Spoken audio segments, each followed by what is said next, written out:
মেজমা অপমান করলে রাধিকার পাশে এসে দাঁড়ালো পোকরাজ। সম্পূর্ণ জানতে হলে ভিডিওটিতে একটি লাইক করে প্রথম থেকে দেখতে থাকো। হ্যালো বন্ধুরা, টলিউড স্টুডিও পাড়া চ্যানেলে তোমাদেরকে স্বাগত।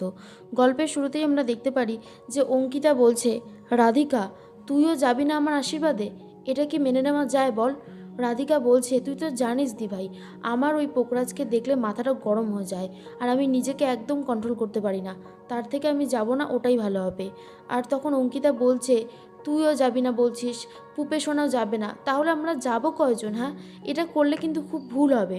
তখন রাধিকার মা বলছে, রাধিকা এতদিন তো দিদিভাইয়ের বিয়ে খুব লাফাতে, তাহলে আজ এমন কি হলো হঠাৎ করে?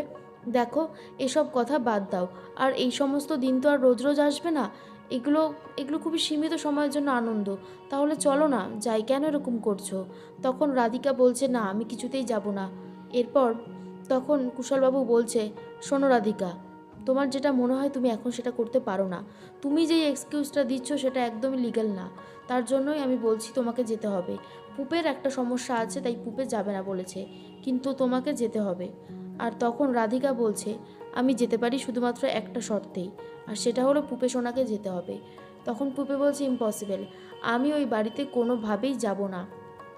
রাধিকা বলছে, কেন যাবে না পুপে সোনা? ওই বাড়িতে না যাওয়ার তো আর কোনো কারণ নেই না। ছিল, কিন্তু সেটা তো চলে গেছে। পাস্ট নিয়ে কি কখনো এভাবে বেঁচে থাকা যায় বলো তো? তুমি একটা মানুষের জন্য কেন তোমার শখ আহ্লাদ সমস্ত কিছু নষ্ট করবে? সেটা তো হতে পারে না। ঠাম্মিও সেই একই কথা বলছে, আর বলছে পুরনো এত কথা কেই বা মনে রেখেছে, তার থেকে তুই যা, সবার সাথে আনন্দ কর, এটাই ভালো হবে। তখন এত করে বলায় পুপেসোনা রাজি হয়ে গেছে আর বলছে, ঠিক আছে ঠিক আছে, আমি যাব। এদিকে আমরা দেখতে পাচ্ছি যে ঠাম্মি বলছে, নন্দিতা আমি কিন্তু একটা কথা বলে দিচ্ছি, হ্যাঁ, এই অঙ্কিতা আমাদের বাড়িতে আসলে কিন্তু আমাদের বাড়ির নিয়ম মতোই চলবে। আর তখন নন্দিতা বলছে, অবশ্যই ওই মেয়েকে আমি আমার মতোই চলতে বলবো, আর অন্য রকমভাবে যদি ও চলাফেরার চেষ্টা করেছে তাহলে খুব খারাপ হয়ে যাবে, এটা আমি খুব ভালো মতন বলে দিলাম। আর তখন আমরা দেখি যে বিশ্ব আর শুভ বলছে যে এগুলো এগুলো হচ্ছে সবই কুশলদার জন্য হচ্ছে। কুশলদাকে যদি এখান থেকে বার করে দেওয়া যেত তাহলে খুব ভালো হতো। তখন ঠাম্মি বলছে, তা করে দিচ্ছ না কেন?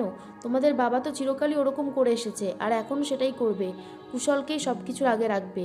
তোমরা ছেলেরা হলে কি হবে, সে তোমাদের মানছে না। এরপর পোকরাজ বলছে, আমি এখানে একটা কথা না বলে পারলাম না মেচকা। দেখো, যাই হোক না কেন, দাদান যে সিদ্ধান্তটা নিয়েছে সেটা কিন্তু কোনোদিনও ভুল সিদ্ধান্ত নেয়নি। আজ পর্যন্ত দাদানের সবকটা সিদ্ধান্তই একদম ঠিকঠাক হয়েছে, এটা আমরা অস্বীকার করতে পারি না। তখন মেচকা বলছে, আচ্ছা পোকরাজ, তোর কি মান সম্মান বোধ নেই? হ্যাঁ, কেন এরকম করিস? ওই রাধিকা তোকে কথায় কথায় ছোট করে, কথা শোনায়, তুই এগুলো কেন সহ্য করিস?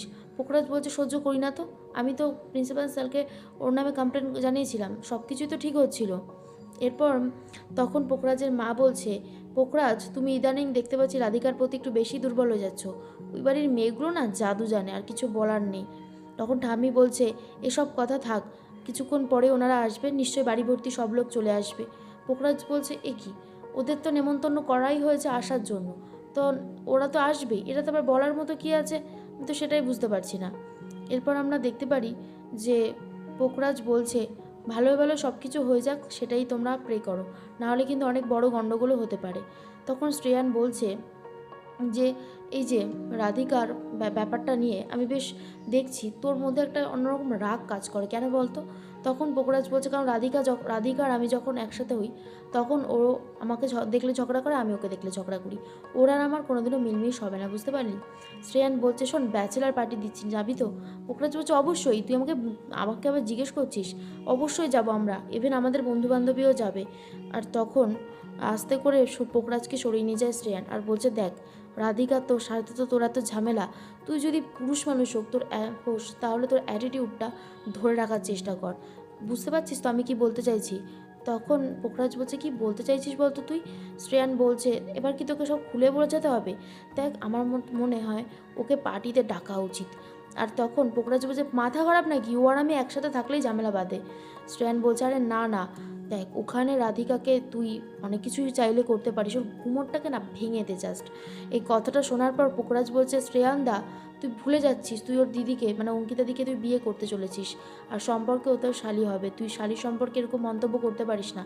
আমার সাথে ওর একটা ঝামেলা আছে ঠিকই, কি সেটা আমাদেরকে দেখে নিতে দে, তুই মাঝখানে আসছিস কেন?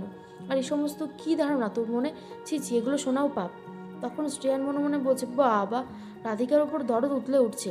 এরপর আমরা দেখি রাধিকা, উপেসোনা, অঙ্কিতা, কুশালবাবু, তারপর সবাই চলে এসেছে। এরপর রাধিকার মাও এসে গেছে।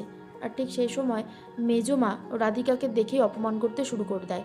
মেজমা বলছে রাধিকার মাকে যে, আপনি তো এতটা স্ট্যান্ডার্ড, আপনি সব জায়গায় বেশ খুব সুন্দর কথা বলেন, মেনটেন করে সব কিছু, তা আপনার ছোট মেয়েটা মানে রাধিকা ঠিক এরকম অসভ্যের মতো আচরণ করে কেন সব জায়গায়?